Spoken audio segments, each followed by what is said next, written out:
allegiance to the flag of the United States of America and to the republic for which it stands, one nation, under God, indivisible, with liberty and justice for all. Okay, let the record show all selectmen are present. Consent agenda, AP warrant number 11, 9/23/19, number 12, 9/23/19, number 13, 9/23/19, payroll register number 39, 9/26/19, and number 40, 10/3/19. Move to accept. Second. We have a motion and a second to accept the warrant and payroll registers as read. Any questions? Seeing none, all those in favor? All in favor, the motion carries. Mr. Chairman, I have a couple other items on the consent agenda that weren't on the original agenda. One, we received a pole placement permit from CMP on Friday, and this has to do with the project on River Road. Road Commissioner can probably explain a little bit more about it, but this is a permit to move 7 poles that have to do with the road being moved over by Lloyd's Pit.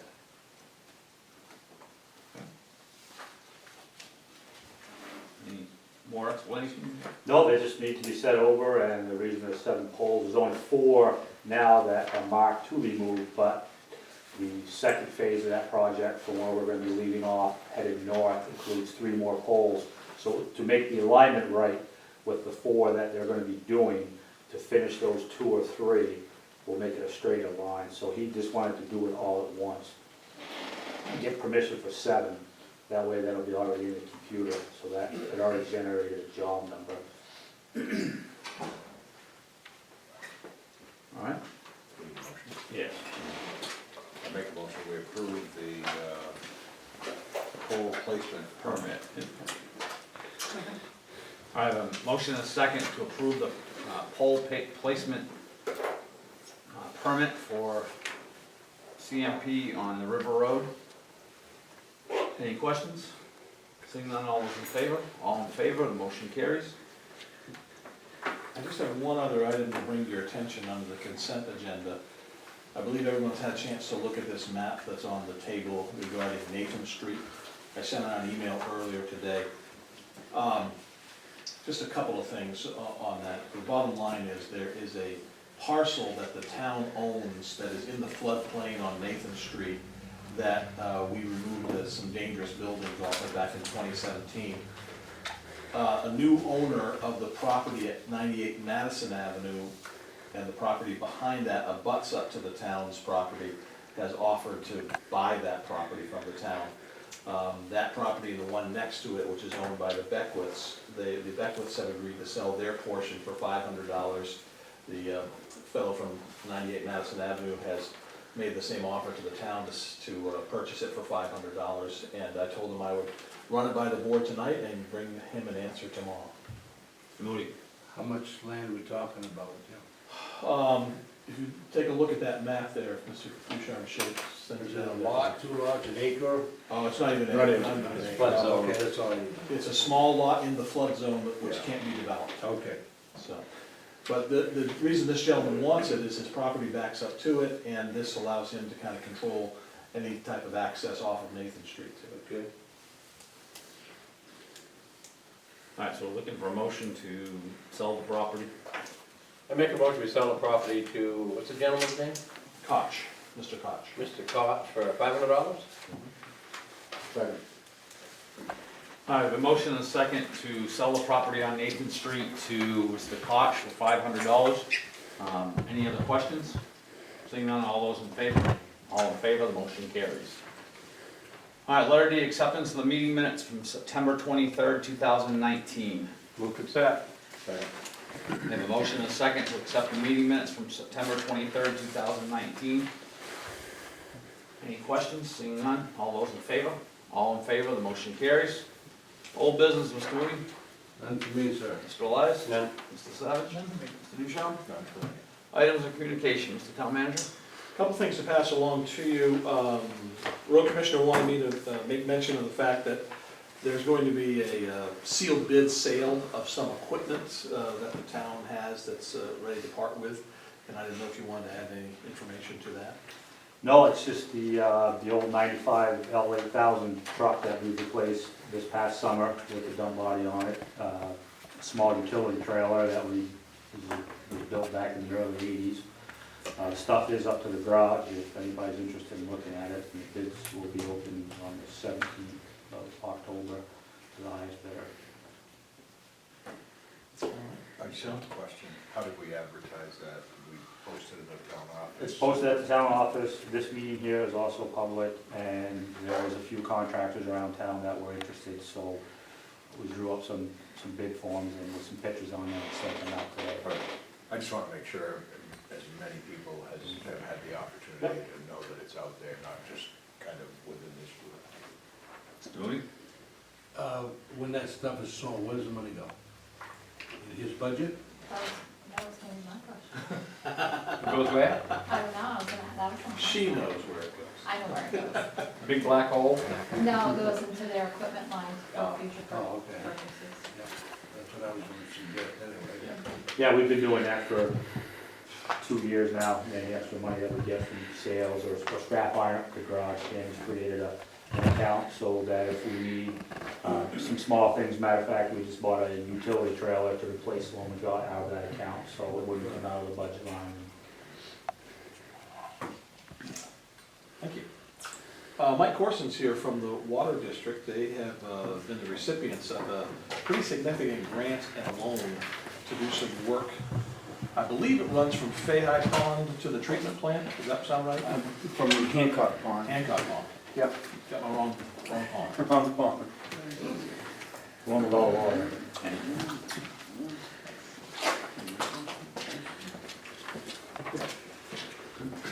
So, this was a preliminary study that Dirigo Engineering did for us last year. And kind of summarizes the condition of the pipe and the reasoning for us looking to replace that pipe. It's 8,200 feet of pipe, and it runs through pretty much wooded and wetland area. The issue with it is that it's pretty much inaccessible as far as our means would be concerned. If we were to ever have an issue with this pipe, breaking or otherwise, we're looking at quite a long extensive time before we could actually access our way in there to do repairs on this thing. Let alone in the wet area where, since beaver activity and stuff has taken over the area, a lot of that has become flooded area, so it's really technically inaccessible for us to actually repair in place.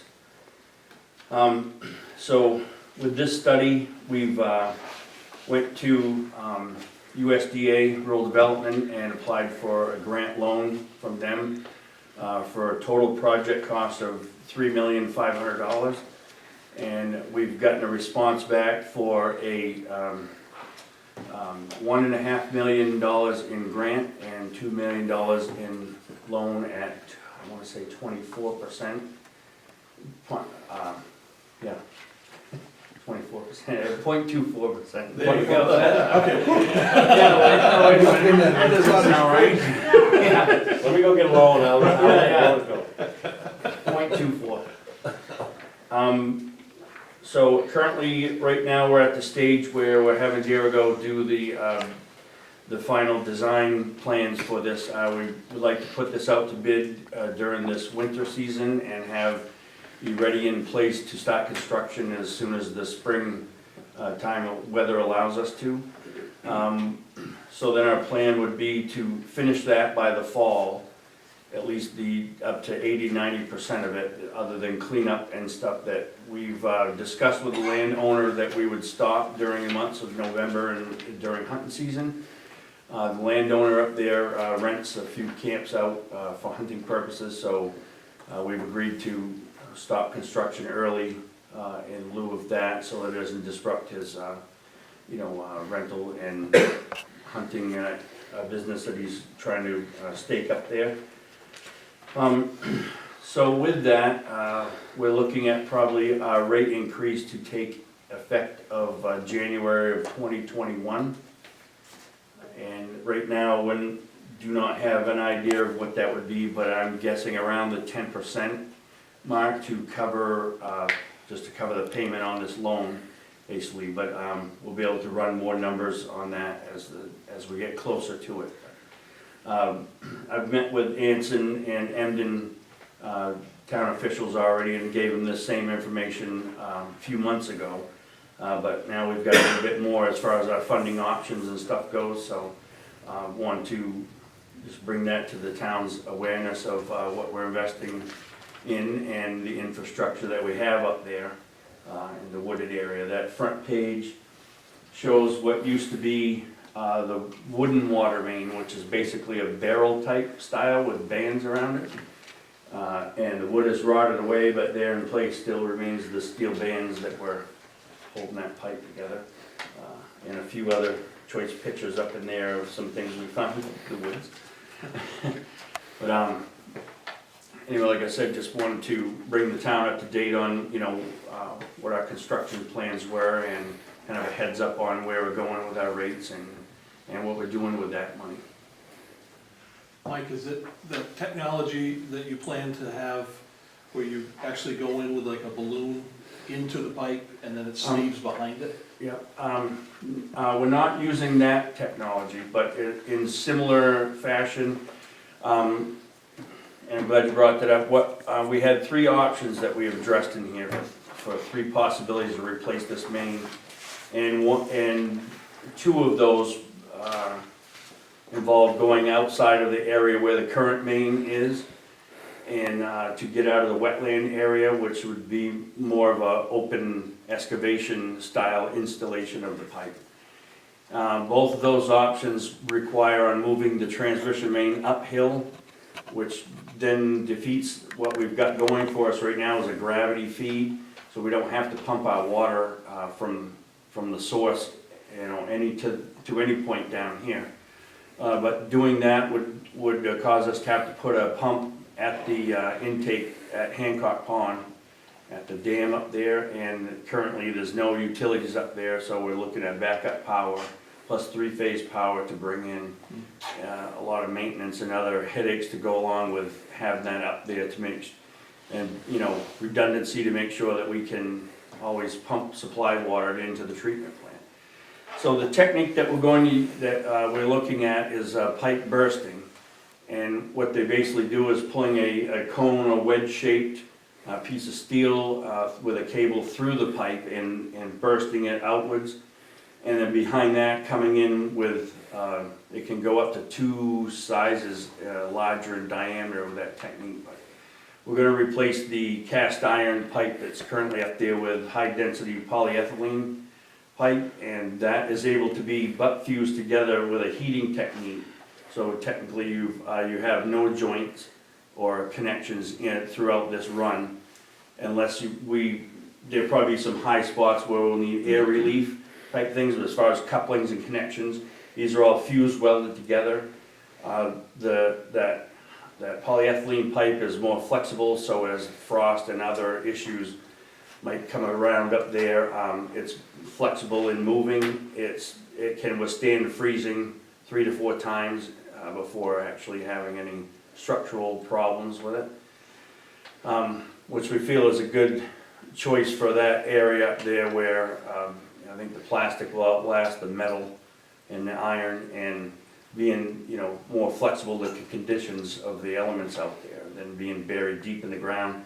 This pipe is, and at some points, just a foot or so below the surface, or just have some leaves over the top in some areas. So it's not put very deep due to ledge conditions up there. So, but we did get permission from Army Corps of Engineers and permitting to replace the pipe in place using this technique. And they can go about every 200 feet, I believe it is, with their pull sections, so that kind of minimizes versus open trenching the whole installation of it. So we're going to be installing an access road along our easement that we have down through there, and doing these pull sections as we come through. And then after that's done, they've got to take all the gravel and what else they put in there, which hopefully they'll use matting more than anything than gravel, but they have to restore the land back to its original condition once they're done. This will relieve a good headache off of our shoulders, because that, like I said, is an area that we already know that we can't get to, and it would be days, before we would be able to access any of this area up through there as far as tree removal and getting equipment in to do a repair. So this will definitely, help guarantee the future of the system. Is this the last big project that you've got on your list? No. The remainder of the transmission main is on our horizon, because this entire pipe was installed at the same time, pretty much within a year or two of itself. And so it's become, aged and deteriorated at the same rate throughout.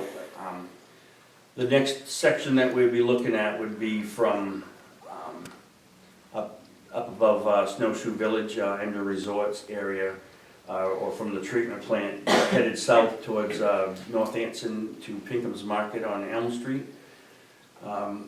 There's a short section right there that we've got to replace as far as the transmission main part goes. But at this time, we're not looking to do that in any of the near future.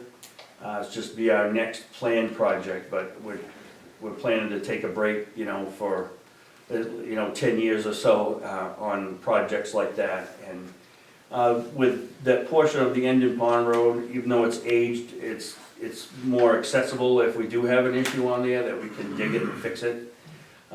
This first section that we did down here on the River Road, we had areas where the state had built the road up in excess of 15 feet, which put us over 20 feet deep at some points with our transmission main, which again makes it pretty much inaccessible without excavating the entire road out to get down to there. So with this area taken care of, and then this section up here in the woods, the rest of it, like I said, remains fairly accessible for us as far as repairs go. So we feel that we can, hang it out there for another 10 years or so before, looking to take on another project. And hopefully we'll, be able to get some other stuff paid off and keep our debt down.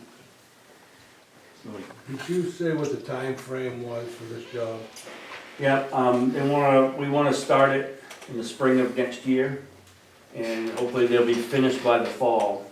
But if not, there'll be just a tail end of it to carry over into 2021 to finish up in the spring, like clean up, most likely, I would imagine, and things of that nature. But depending on their time frame and when we agree to stop construction for the landowners' purposes of commercial hunting and stuff there, then it might bump us over into the next construction season. What's the current debt that the water district has? I did not bring that figure with me. It's, I'm gonna say around 15 million, thinking. And I can definitely get more answers to that to you later. Mike, did you say that you are going to put in a pump station? No, because the Army Corps of Engineers and the DEP permitted us to replace the pipe in place, and we don't have to do that. So we'll be able to still maintain our gravity feed situation that we have, so we won't have to pump from the pond down to the treatment plant. So this right here, this one here, you're gonna stay on the red line? Yeah. I thought you were concerned with, well, with bog or whatever it is. Yep. Does that take you through the wetlands? It's near the back, Mike, right? Yeah, it does take us through the wet area. So they've got means in place to deal with that section, and they're gonna try to do the longest pull that they can through there, so there's fewer dig sites where they have to dig down and pull through. But once the pipe is in place, it'll be a sealed unit, and we shouldn't have to go back there for any kind of a maintenance. So no pumps, no generators, no... No, just as it is now, which is, it flows by gravity once you get the air out of the thing, but it'll flow from gravity from there down to the Okay. plant, but, yeah, and we pushed pretty hard for that and advocated that, how much of a burden it would be for the district and ratepayers to have to put in a pumping station up there and, maintenance on that type of thing, so that was a lot of the reasoning that they allowed us to do it in place, whereas there would be no way they would ever put it there if it wasn't already existing. Just to bring in three-phase power would be thousands. Yeah.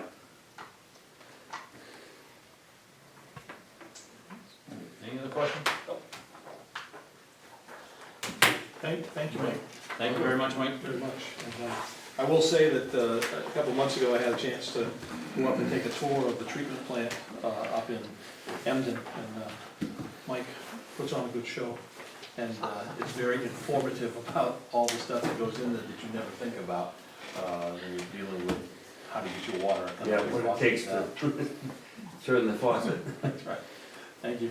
A couple more items of communication. One in your packet, I sent an email from our attorney Dave Silk that kind of outlines the timeline for Madison Paper's appeal in Somerset County Court. So Wednesday, this coming Wednesday is the deadline for them to file a petitioner's brief, that's Madison Paper. Assuming they do that, the town has about 30 days to respond, and then the court will probably schedule a time for arguments to be heard, most likely December, January. Dave Silk says this process will run a lot faster than the State Board of Review, so just keep that in mind. I'll let the board know what happens on Wednesday, assuming MPI is going to put a petitioner's brief in. Other item in your packet, the Maine Revenue has set the town's valuation for 2020 at $342 million. Previous valuation was $333 million, so we're up about $9 million. I think that takes into consideration the valuation captured in the solar fields and so forth. This is the number that the state uses to set revenue sharing and to set state aid to education, so that's why it's important to keep track of this number. And finally, just want to let the board know that town office is closed this coming Monday, and the next meeting is scheduled for Monday the 21st. Mr. Vinziano has asked to maybe bump it back a little bit so he can be here for the select board meeting, but there's also an assessors meeting that night, so the way I propose scheduling it is a 6 o'clock start for the assessors and a 7 o'clock start for the select board on the 21st, and I'll send that information out to you. Well, that's it. All right, new business. Number one, discuss dissolving USDA RBEG revolving loan fund. Okay.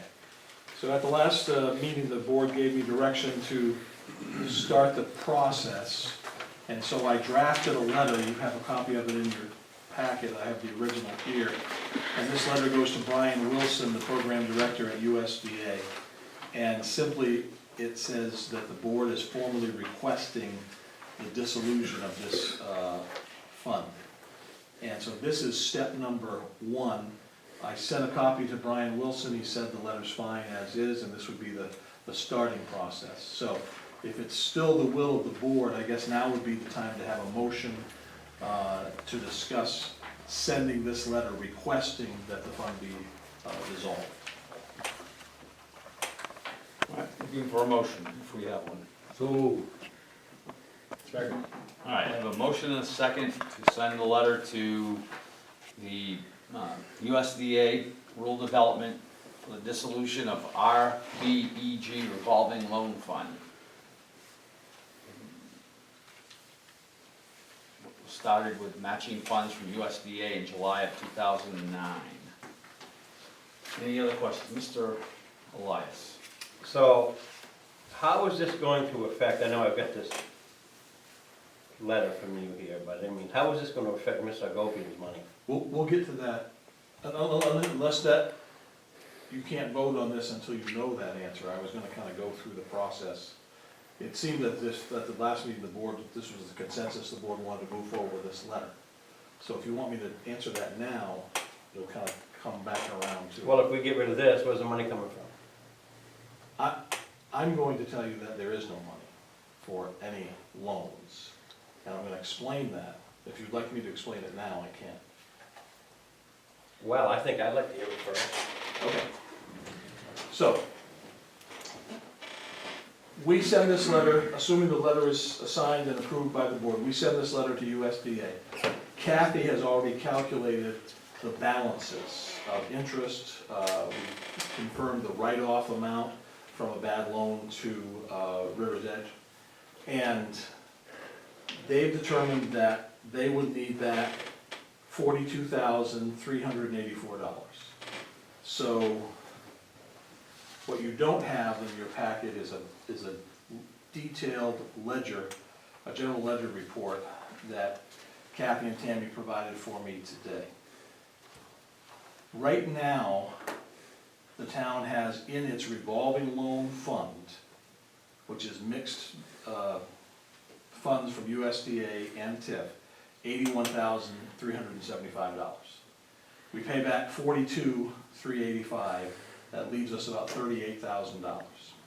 That $38,000 has been committed to two places, because the board made a motion to move interest money to the matching grant program to the tune of about $10,000 or $11,000. So that leaves you about $28,000 left in the revolving loan account. The town in June approved the loan to GoLab with $100,000 committed from the town. So that $28,000 that's left, in my opinion, has already been committed to GoLab, and now our job is to find the other $72,000, $73,000 that we'll need to commit to GoLab over the next couple of months. So as I've said in emails, this is my mistake. If I had known that these USDA funds had so many strings attached to them, and that we couldn't really use them to pay these GoLab funds, then after GoLab we had made the agreement to give them that loan, I would have made the recommendation that we close the revolving loan program for the rest of the fiscal year, because we just don't have enough funds to allocate to it. And I apologize to Mr. Hagopian, because, again, going back 2 months now, when he first asked me about it, I should have said, I don't think we have the funds. But I didn't know that we would have to pay back USDA $42,000, and I didn't know that we would not have the funds to pay GoLab. I thought we would have enough to just move what was in that revolving loan account to commit to GoLab. I honestly didn't anticipate somebody coming asking for a loan, and that's my fault, that's my mistake. So how much money is in our TIF account? You have a cash balance in your TIF account of probably about, it should be on the back side, it should be on the back side of that one. 98. It's about 98, just under $100,000. And we need to keep about 73 for GoLab. Well, Can we use that for GoLab? all your Yeah, and TIF funds that are going to come in during this fiscal year have already been allocated. Some of it goes to offset your taxes, some of it goes to river road projects, some of it goes to buy sand, or buy salt and calcium, some of it goes to pay for fireworks during Madison Anson days. That budget has all been allocated, and that's anticipating the funds coming in for this fiscal year, so they've all been allocated. What's gonna happen when the TIF money disappears? Well, Where's all that money gonna come from? keep in mind, the TIF money is 30% of Backyard Farms taxes. Mhm, So when the TIF goes away, so does their tax break, mhm. and they start paying 100% taxes. So that, I'm not too concerned about the revenue, because the revenue will come in the form of the taxes that we'll be able to keep 100% of. On a depreciated building, and we pay more to the county, and the state kicks back less. Yes, but those are things that Those will go onto our assessment. that's true, but I do not believe it will be to the degree where we would lose a substantial amount of money.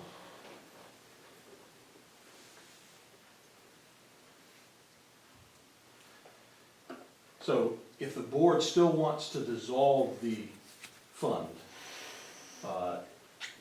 we have to send this letter.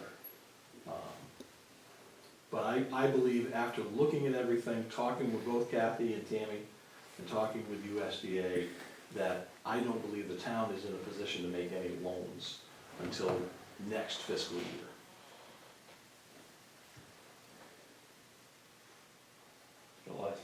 So, okay, if the town's gonna be in a fiscal position next year for loans, where's that money coming from?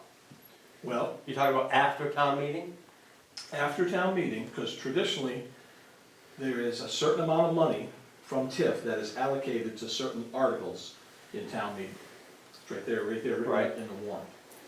When this board does the budget, the board will discuss how much of that TIF money they wanna put in there. I've been recommending, if you've noticed, we've used less and less every year. And so, because I don't wanna become, it seems foolish to use more and more. No, I understand where you're coming from. So, I'm gonna probably look at recommending dialing that down before the budget. And after town meeting, you'll have a opportunity to, pass an economic development budget, and that will look different. River Road will be almost done, so like, for the last 2 years, we've committed almost $150,000 to River Road projects. And so the board could just decide to finish River Road with a combination of TIF and money we raise from taxation, or change the priorities in the economic development account. And one of the priorities could be that we reestablish or refund the revolving loan account. If you remember, over about a 2 or 3 year period, this board was not comfortable funding the matching grant program. So the matching grant program went on a hiatus for about 2 years. And then at this last budget cycle, the matching grant funds came back at a level of about $25,000. So I kind of look at the revolving loan as that same type of process, where it goes on hiatus for a while until we're able to reestablish some funds. Because we felt that, the town felt it was important to partner with these folks that were gonna redevelop the mill, and we put a lot of energy toward that. Regardless, if we do nothing with USDA, we're still probably gonna have to pay some penalties and stuff, aren't we?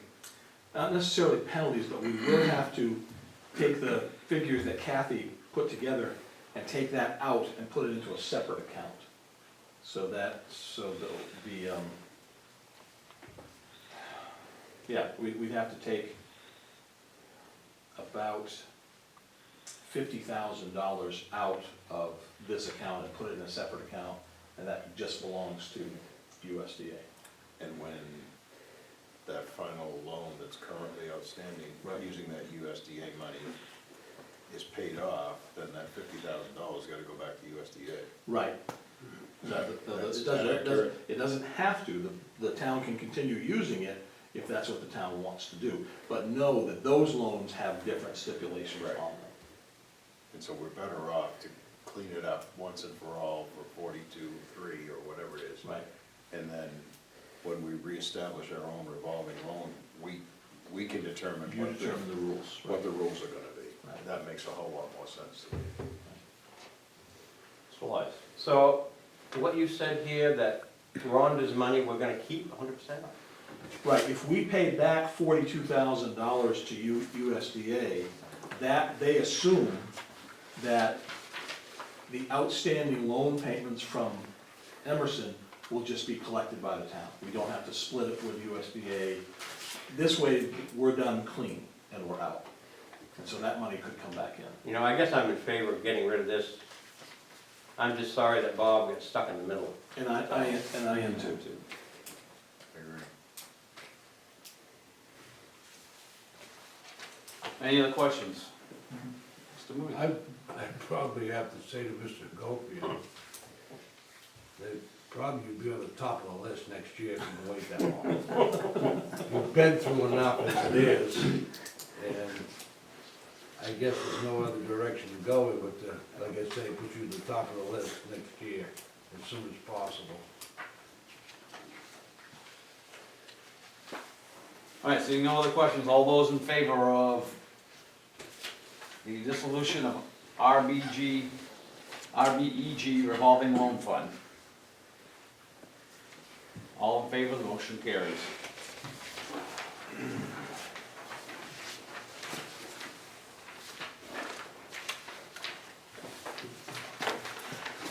All right, number 2, discuss parking violation fines and signage. Okay, as was mentioned last meeting, the road commissioner has been out up and down the main street on the downtown area and posting the 2-hour parking signs. And then he's also been moving his way up Main Street by the junior high, and he's been, I'm assuming it's you, getting some of those dig safe markings around those posts on the Yeah, that has sidewalk. to be done prior to the Right. work that needs to be done. So that brought a lot of questions from a certain Mr. Elias. So, Not you, but Oh, I didn't say anything, what are you talking about? a close relation to you asking me a question Yeah. about all those markings in front of his house. So I guess the long and short of it is, now that they're in place, the ordinance has been updated and approved at town meeting. The ordinance simply says that it's the selectmen's discretion to set the fine. So far, I haven't heard from the sheriff's office that anybody has called and made note of a violation. We're hoping that the signs will lead to conformity, but if there's an issue, there needs to be a fine in place. If you had to ask me a recommendation, I would make it simple, a flat $25 fine per violation. Louis. Who's gonna enforce it? In that handout there is the process. And this is a process where it's not gonna be a meter person where they're sticking a red dot on chalk on the tires. If a business owner, like Mr. Agopian, for example, says, hey, these 2 cars have been parked out in front of my store for 2 days now, and nobody's moving. He can contact the sheriff's office, a deputy will go over, and that person that makes the call, they will serve as the witness to sign off on the ticket, and then that deputy will issue a ticket. Unless, I guess something's changed here. The last of my knowledge was that any town ordinance like this, the deputy has to be sworn as a constable. The constable has the right to enforce those ordinances, but other law enforcement didn't, the last I know, but something's changed. When I talked with the sheriff, and this was a couple of years ago, I remember giving him a list of all of our town ordinances that he was to instruct his deputies to enforce.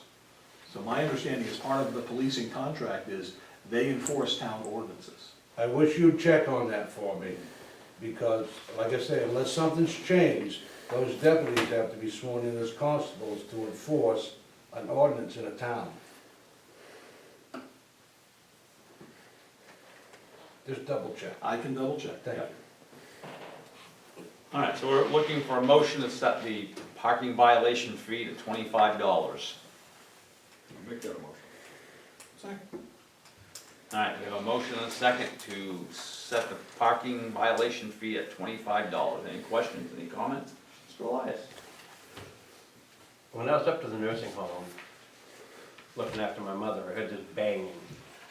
And I saw something I never thought I'd see. Stop right there, George.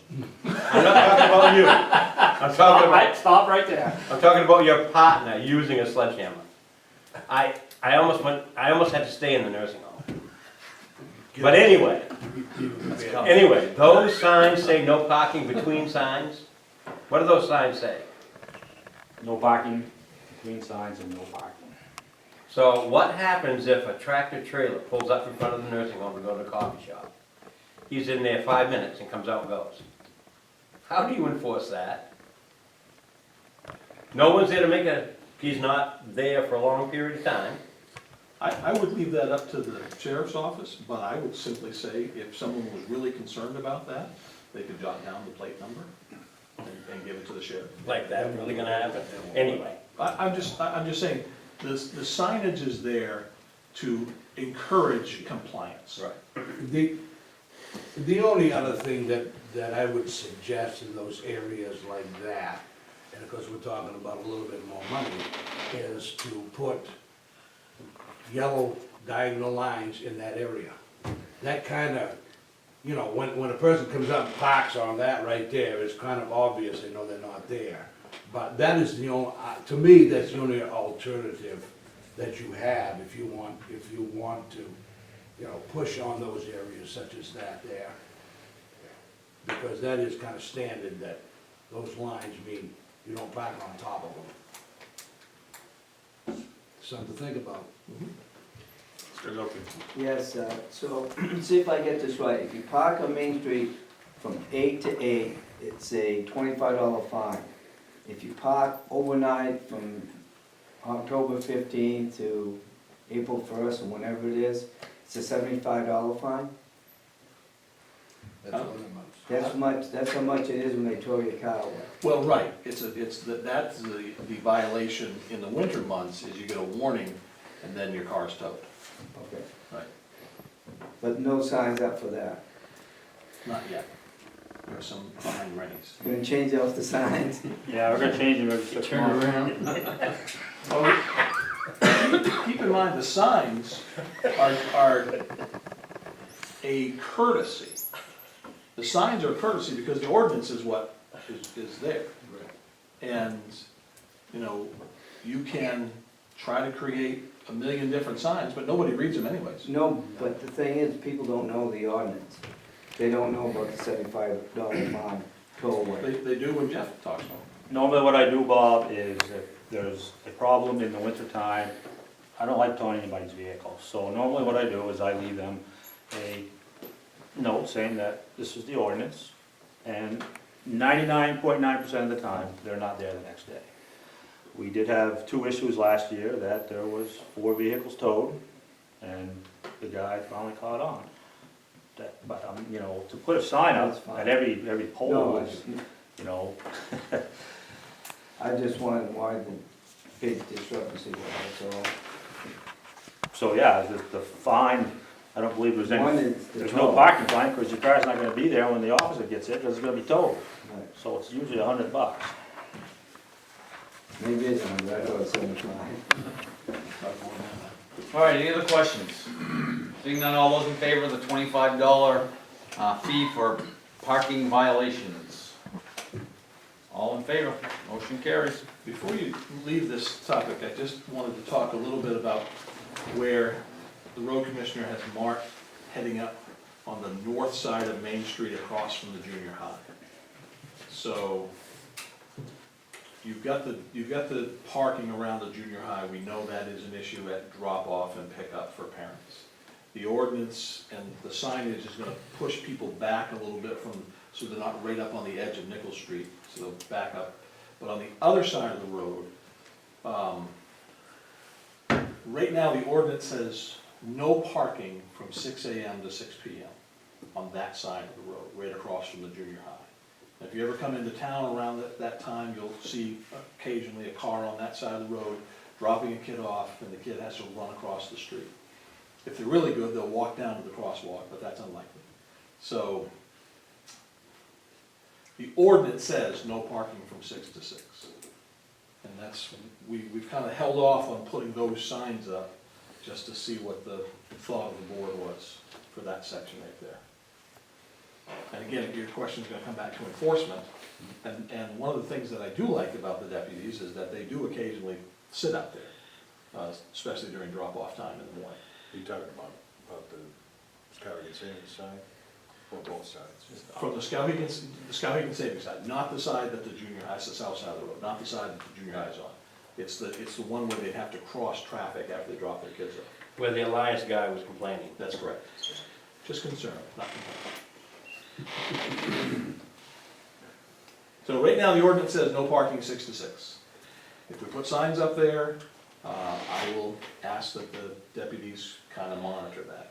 How far up does it go? Goes up to 220 Main Street. Yeah, it goes up from the entrance of the old teller machine, Yeah. the exit, up to where Gene Hutchinson used to live, that's where one sign has already been installed. Then up past North Street. Yes, probably 75 feet past North Street. Okay. I just wondered how far up it went. Well, I guess from what I've been understanding is, the reason a lot of those signs were put up there was years ago, before there was a parking lot built for the junior high, and a lot of, that was the parking for the Yeah. the teachers in the Yeah. faculty at the junior high. Is the reason why a lot of those signs were put up, plus also a lot of the reason was kids running out into traffic. Yeah. So, But if you've got a school board meeting or something like that, that's after 6 PM. it's after so 6, correct? So there's no issue there. If there's an event at the Right. Elias Center, it's after 6 PM. Because I know parking, even with the parking lot up there, parking's a premium every time there's an event at the high school or at the junior high. My parking lot's full, so, and that's fine. I don't have a problem with that, but I like the idea of having some kind of restriction on there, because that is dangerous. I see,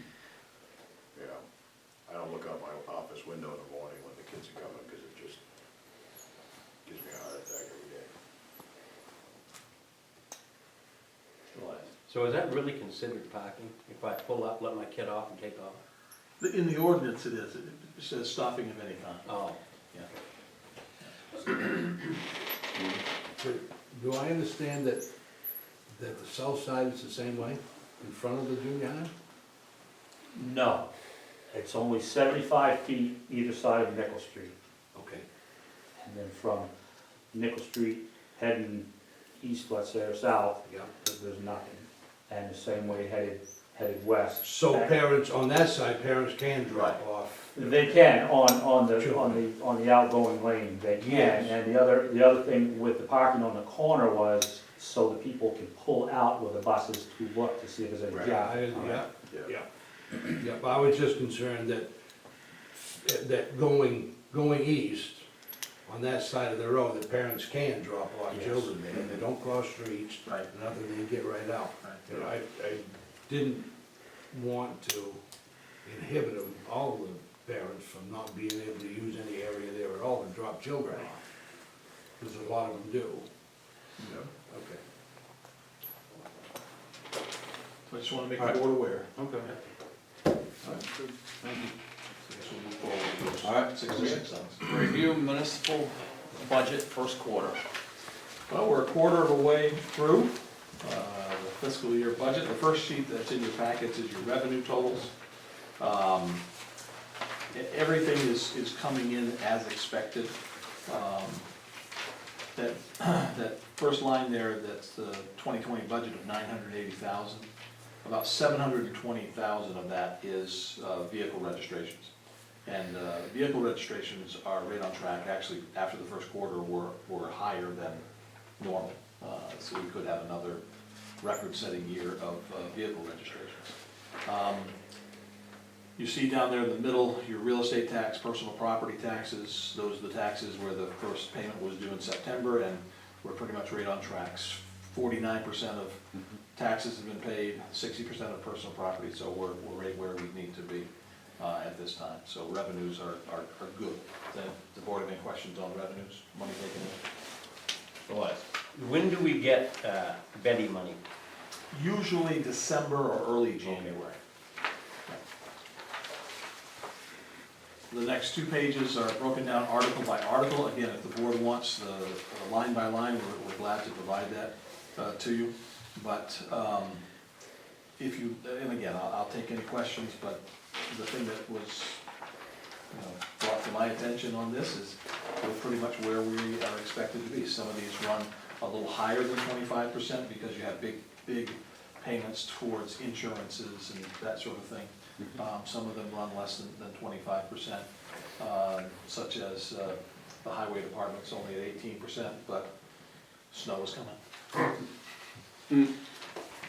And the big bills for the grader haven't come yet. That's right, and there's big equipment, there's two big equipment, the grader's being worked on, that's to the tune of several $1,000s.